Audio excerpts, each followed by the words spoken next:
Welcome back to Restless. My name is Father Joseph Gill, priest of the Diocese of Bridgeport, Connecticut, and coming to you right out of Stanford.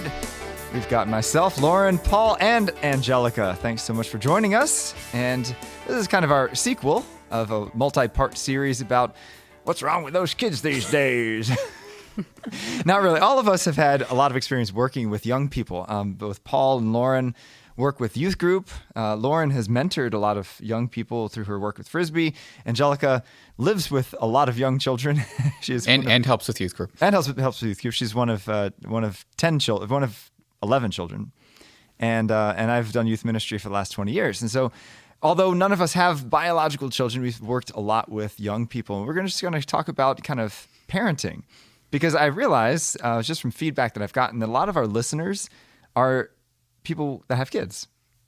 Like, shout out to some of the great people that have families that tune in. And so we're not just reaching young adults, which is great. So we're going to give you some unsolicited advice on how to raise your kids, basically. But no, actually, we were talking when we were kind of preparing for this episode about, Paul brought up a great point that, working with so many kids, we've kind of seen some parenting styles that are very effective and some parenting styles that cause kids to kind of go off the rails or just be, kind of a struggle. And so, Paul, why don't you expound on that? Like, what's some of the differences you've seen in parenting styles that have helped kids to flourish and thrive? Yeah, I don't know, and maybe Angelica would be good to maybe ask you this question, but I would say the children without access, like ready access to technology at a moment's notice all the time, whether it's in school or at home, I'd say those kids that don't have access are way more joyful. They just have a greater ability to be creative, be spontaneous, and not be as concerned when there's nothing to do. And That's interesting. And they have the wherewithal to come up with things to do to fill the time that's probably more productive than playing a game on an iPad. Yeah, that's interesting. So, and that spirals into all different other parts of life as well. Mm-hmm. Sure. I don't know. What do you think, Lauren? Because you were talking also about something that you noticed that parents sometimes don't do right. Yeah, I feel like a lot of times adults treat children as if they are adults, and they're not. They're children. So their brains are not built the same way as an adult's brain yet, right? It is developing, which is it's going to continue to do as they grow. So you can't hold a kid to the same expectation that you would hold another adult, And a kid is going to be silly. They are going to maybe be rough or rambunctious or not be able to pay attention. And you can sometimes hear, I can think actually of one time at Greenwich Point, this dad who had no patience for his small children. And it was so cringeworthy because he wanted them to just sit there, I think, quietly, like he was with adult friends, but he had like 4 small children. So yeah, I think adults forget that their kid has a kid brain and they need to be treated as a kid, not another adult, which I don't know if many adults don't even know how to do that. I did minor in human development and family resource science because it was a really easy minor to tack on in my last semester. But it was so fascinating actually to study, human development, right? Stage by stage as we get older. This is what kids are capable of. This is when a kid can understand what sarcasm is, right? Like all these things develop. So I think adults could do a better job at that. Definitely. Right, but I think that sometimes it's hard to do that. So I think it's up for discernment depending on like the person. You can't just like say all kids are like that. And I understand, Lauren, what you're saying, but I think maybe like on the older side, so like middle school, some middle schoolers, and some high schoolers, they're babied, and I think that they can be talked to as an adult, and they would respond really well, and because they're babied, they're spoken to as a really young child, they feel like they haven't been heard or that they're not their word doesn't mean as much, when really they just want to be listened to and respected as an adult, and I think that transition from child to a older child who can respond to you and have a conversation. Like, they're still learning, and they're learning to have a conversation, an adult conversation. And maybe it's a little bit difficult, maybe they're not getting it all, but they're learning. And I think that that's what that's the foundation, like that relationship that they're going to have with that adult.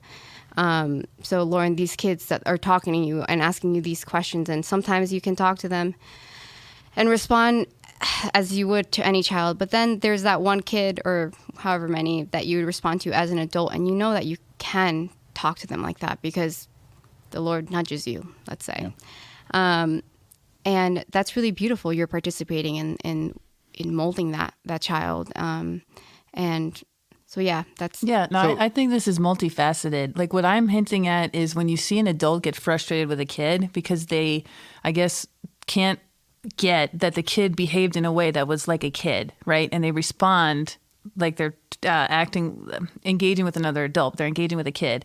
I think what you're hitting at is that we also have to like respect kids' intelligence, maturity, responsibility, also give them opportunities, right? Like you can't belittle them either or stifle them. And it all depends on the kid, right? And where each kid is at. So getting to know them too is very important.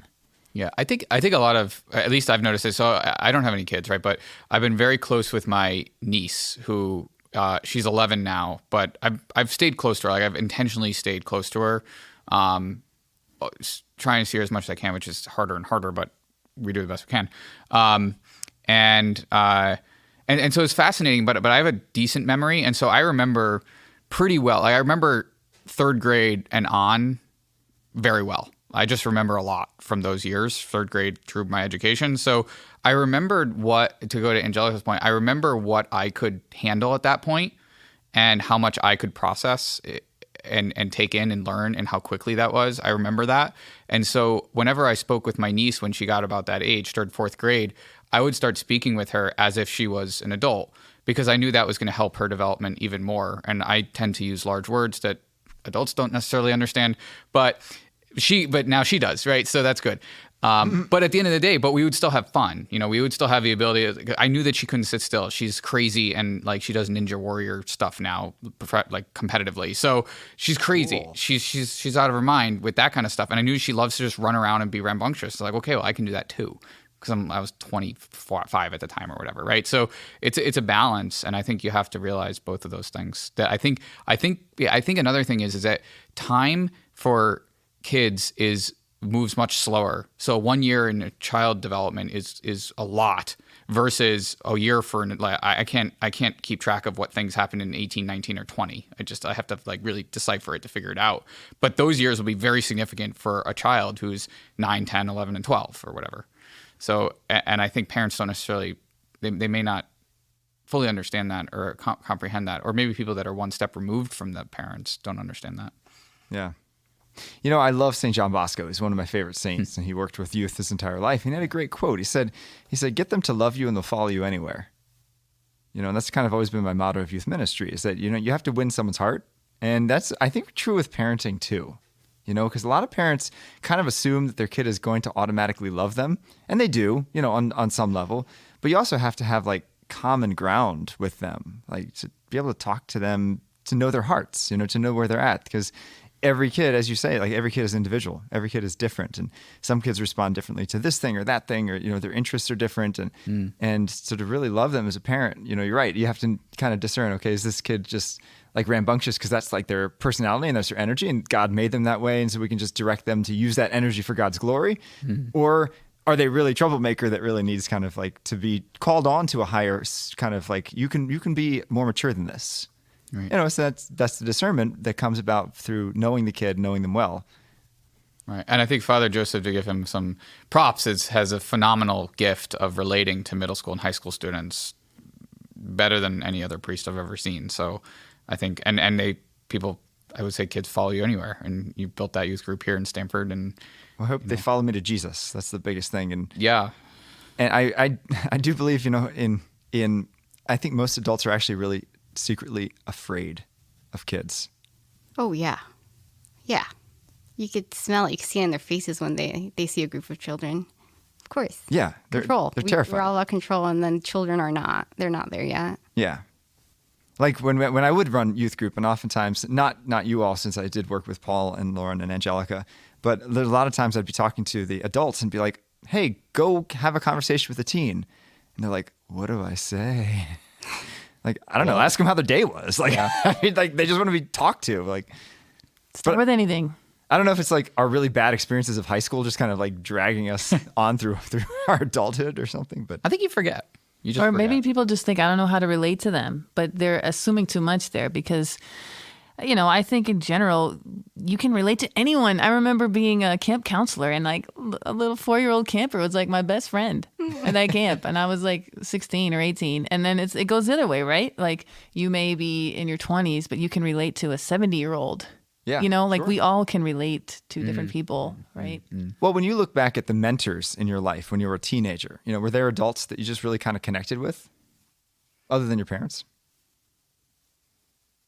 No. Yeah. Well, I have No? one basketball coach sticks out in mind, but he ended up leaving our team. He was supposed to turn the Greenwich High School girls basketball program around, but then he left when my senior year started. But when he was there for junior and my sophomore year, you know, I would go to his office, you know, in school and talk to him, and I respected him, and he had these, you know, discipline, attitude, and commitment, or what it takes to turn this program around. I like totally bought into everything that he was teaching, so that was one.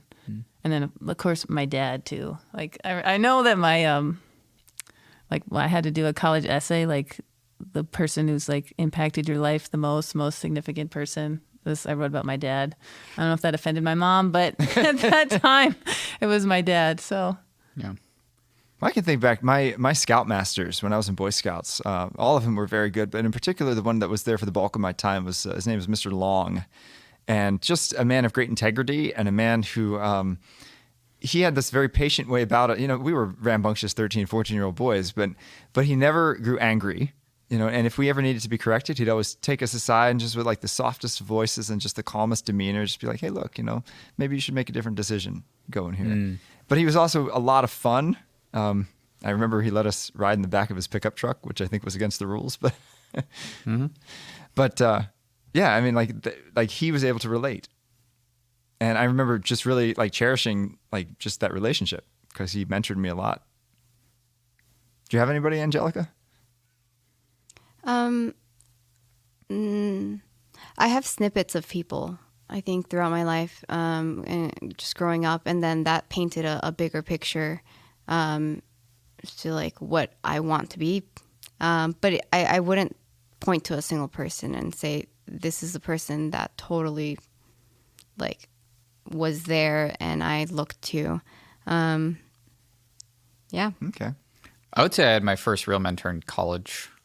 Okay. There was one of the professors / my advisor who was really invested in every student. He was incredible. And everyone had the same experience. I wasn't unique in that. So that's a gift in and of itself. But he was always there. And actually, I could call him today and he would pick up the phone, know who I was, and we could have a long conversation. So, That's awesome. Yeah. It's awesome to have those people in your life. Yeah. So going back to the whole like raising kids thing, you know, it's interesting how raising kids changes the parents too.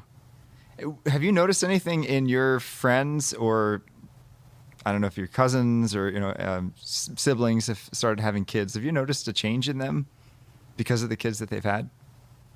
I've noticed changes in my parents from the way that they've raised me to all the way down to Daniel, who's 3, and how they're raising them. It's really beautiful how they've developed as parents and how they really refined their parenting skills. So you were like the rough copy. Yes. Yeah. And it's beautiful because it's not like they rejected me or anything. I'm angry that I didn't go to a nice Catholic school like my siblings do, but I probably wouldn't have been angry about it back when I was a child, when I didn't know, first, and second, my parents didn't know.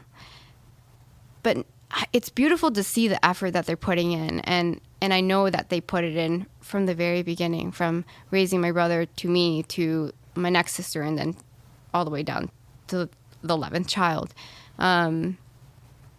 So yeah, I've seen a lot of changes, and I've really seen a lot of changes. So yeah, it's beautiful. It's beautiful how the Lord works and refines them as parents, as my refines my mom as a mother and my father as a father, and restores their images of what that should be as they've gotten older. Well, I'm the oldest as well, and I can tell you that the parenting style is very different with the youngest. Yeah. The youngest got the swimming pool and the dog and the vacations. I got none of those. But that's okay. And, I was the trial run. So what about you guys? Like, when you see, is your brother married? No. No one really on my mom's side that's around my age is married. Well, one cousin is married as of this year, but no kids in the family. And then as far as like my ultimate Frisbee friend group, because that was kind of my core here since college, there's a bunch of people who are like about 4 to 5 years older than me. And they all just had started having kids within the last 2 to 3 years. Like a bunch of people now all have a baby or a toddler. And so they all waited a long time, right? Because they were probably mid-30s. That's been a transition. And I thought people would, not be coming to Ultimate as much. For some of them, they alternate between the husband and the wife or whatever. But in general, they all seem to still be coming and still be having the same lifestyle. And then my friends my age, like my friends from college, one friend has a daughter, and she seems so patient. And she's just someone with such a great heart, and she'll talk about her daughter, and her daughter seems to have like a big personality and like wants things the way she wants them. And I just think Jackie is like cool with it, easy, doesn't try to control. So that's kind of fun to hear about when we talk. But otherwise, no one else is married yet or has kids. So I'm hoping it's like about to start happening. Yeah, I would say that what I've noticed is that it's very different from my parents. I don't know about my friends, let's say, but just my parents. I would say when we were young, my parents both my parents worked. And my dad worked a lot more than my mom. My mom worked nights because she would take care of us during the day. So my mom just didn't sleep forever. But I would say that the parents now, the children are, or maybe this is wrong, so take it with a grain of salt, are more of like the child's life is going to be planned around the parent's schedule, right? So if the parents come first in every circumstance. That you're saying that's now or now? This is now. Really? Yeah, and so I'm not actually surprised that they're still able to come. Maybe these aren't these parents, so like I said, take it with a grain of salt. But I've noticed that it's a different mentality about the children. The child is there it serves at the behest of the parent, right? It's like they're children when it's convenient to be children. Otherwise, that's interesting because I've observed the opposite phenomenon. I've seen parents who completely change their schedule based on their kids, and even to the point that a number of my parishioners have told me, I'm not going to come to mass until my kids are older because they just they can't sit still. And I'm like, you're changing your worship because you have your kids. Yeah. I mean, but even people who are secularization isn't is everywhere, so it's not particularly that's surprising. That's part of it, I'm sure. Yeah, but I don't know. It's only an hour, and crying babies are allowed to be there. Absolutely, we welcome them.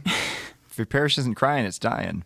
That's, I think, another thing. I think a lot of people have anxiety about that, about their kid maybe being too loud in a place where they shouldn't. It could be in mass or in a line at the grocery store or, on an airplane. But a kid is a kid. So getting over that anxiety, I think, is huge for parents. Yeah.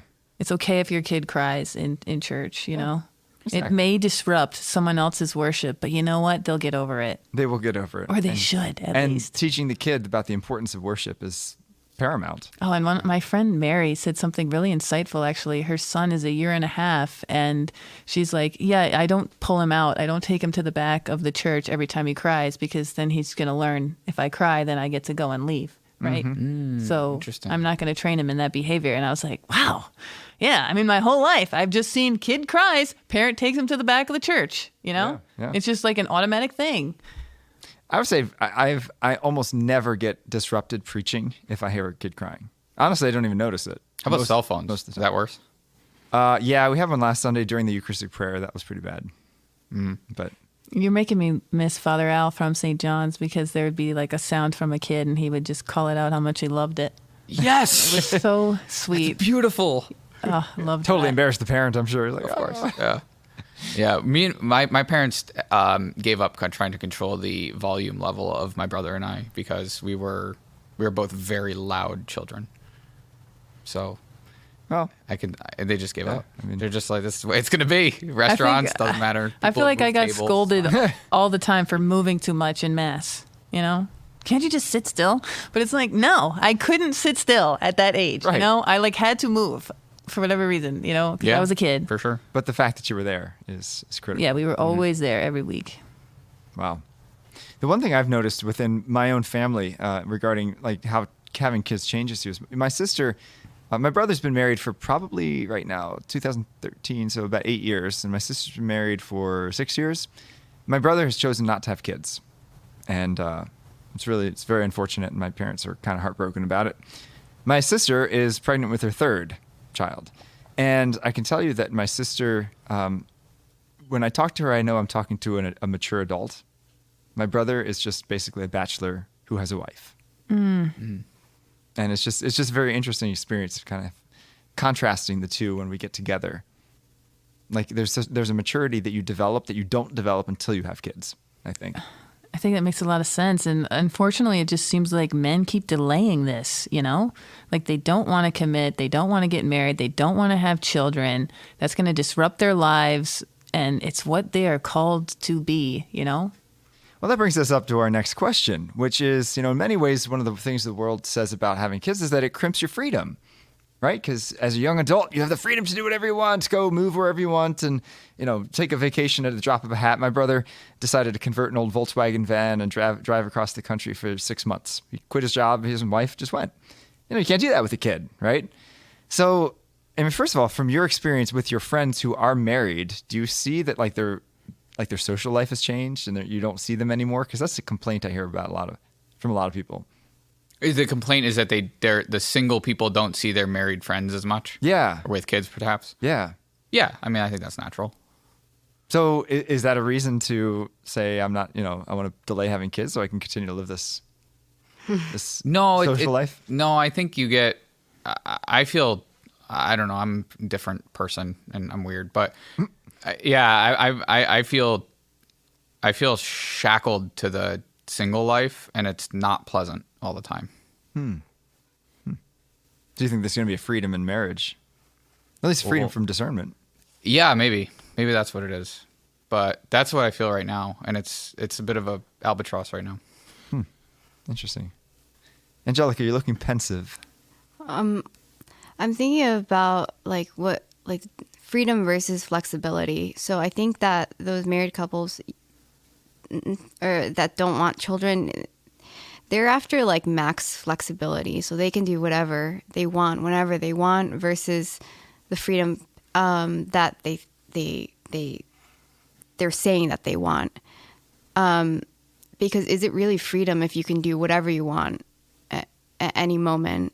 I just don't see that as freedom. So, Yeah, that's the difference between freedom and license. Freedom is the ability to be excellent, truly excellent as a human. Right. But I think people don't know that either. They don't realize that they're stuck in a place, going in circles after what they think is freedom. So I wonder what really gets them out of that. What I'd be interested to know what moved them to start having children, and if it were anything other than this fits my plan for the time right now. So I think when you choose any life-changing decision, you do have to give up something. To become a priest, you give up a lot. I mean, I haven't seen my family in Thanksgiving in 10 years. Because as a priest, you have Thanksgiving Mass and Mass that weekend, and never get a chance to travel down to Maryland, and it's a sacrifice you make. Yeah, I think as any parent, you have to make sacrifices. I don't want to say too much, but one of my family members, let's say, he married a woman who was a little bit older than him, and they had kind of a white picket fence life, right? They got married, they had a kid, got a dog, brand new house, in Connecticut, and it looked from the outside, looked like white picket fence life. And then eventually she decided that it's like, well, I don't identify anymore. I don't want to identify as like a mother living in a house with a kid, as a wife. Like, I just don't identify that as that anymore. I don't find fulfilling in that because I have a feeling like her mid-30s kind of single female friends were all living it up as single people with money, in their mid-30s. And I think she was, so they got divorced. Oh, so sad. And that was really sad and really hard on the kid who's now almost 4. So, and that was really hard to see, that you would give that up because it's what so many women want. Yeah, but you can never look at what you give up, but rather what you gain. Yeah, and that's what I feel like she didn't understand, because Nathan is, I shouldn't have said that, but anyway, he's incredible. He's incredible. He's an incredible little kid, and I just don't understand why you wouldn't want to be on him all the time. Yeah, that's the truth. I mean, that's what sometimes makes it difficult to discern, because we always look at, I'm giving up this and that and this and that, mm-hmm. But no, we're getting so much, right? Gaining so much great stuff. I think that's exactly right. It actually shocks me, the number of people I know, or you hear it, I don't want to have kids. I don't think I want to have kids. This dual income, no kids situation sounds really nice as far as the lifestyle we're going to live and the vacations we get to have. And I'm always just like, what? Because I guess for my whole life, I felt like I'm going to become a mother at some point, or at least, I hope to. And kids are such a great gift. So I think it's sad.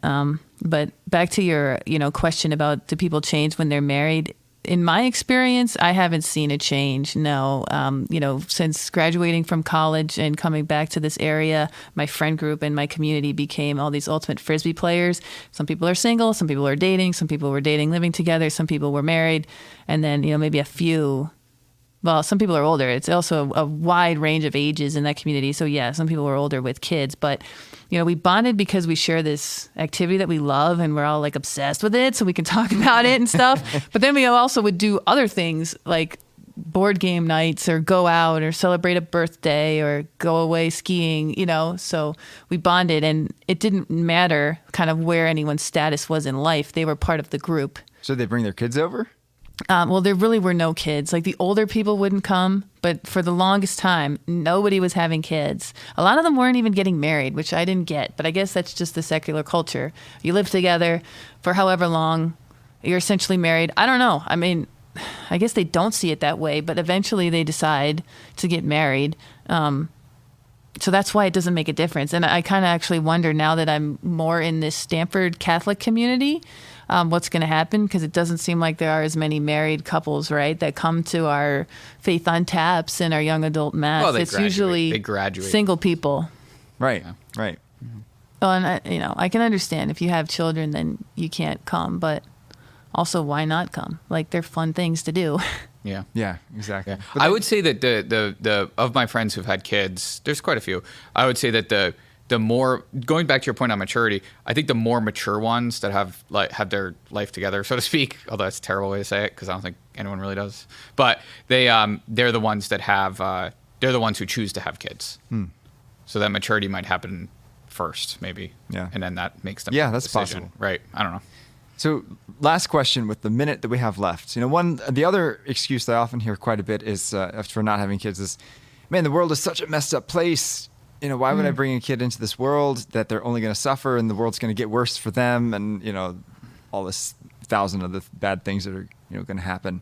And it's a risk indeed to bring a kid into this place. What if this kid has a disability? What if this kid suffers? What if this kid turns their back on you? And how would you respond to that?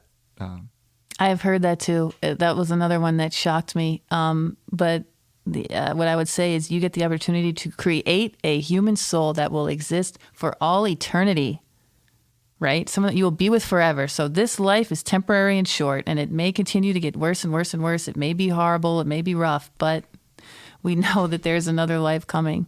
So wouldn't you want that person there for all of eternity? Amen. Amen. Yeah, I mean, also, the only thing that's going to change the world is more life. I mean, ultimately, it's a culture of death, and life's the only antidote. Mm-hmm. Yep. Yeah, it's whenever I hear that, it's the most, I find it to be almost disgusting. Maybe it's just this. I don't know why. I don't have a good reason why. It's just it makes me very upset Yeah. because this life is just so incredible. It's just so incredible. That's true. There's so many gifts about this Yeah. life too. It's like Yeah, it's just looking so at it very pessimistically. Yeah. Exactly. Well, thanks for joining us on this episode of Restless. I don't really have a challenge for you. I haven't thought of one. Live your life. Have some kids if you're married. Have kids if you're married. Yeah. Take care of kids if you don't. Do it in the right order, please. If not, seek to be the mentor, because there are kids Spend out time there with kids. who need to just see adults who really care about their lives. You can join us on Veritas Catholic Network, 1350 AM, and wherever you get your podcasts. Tune in next time.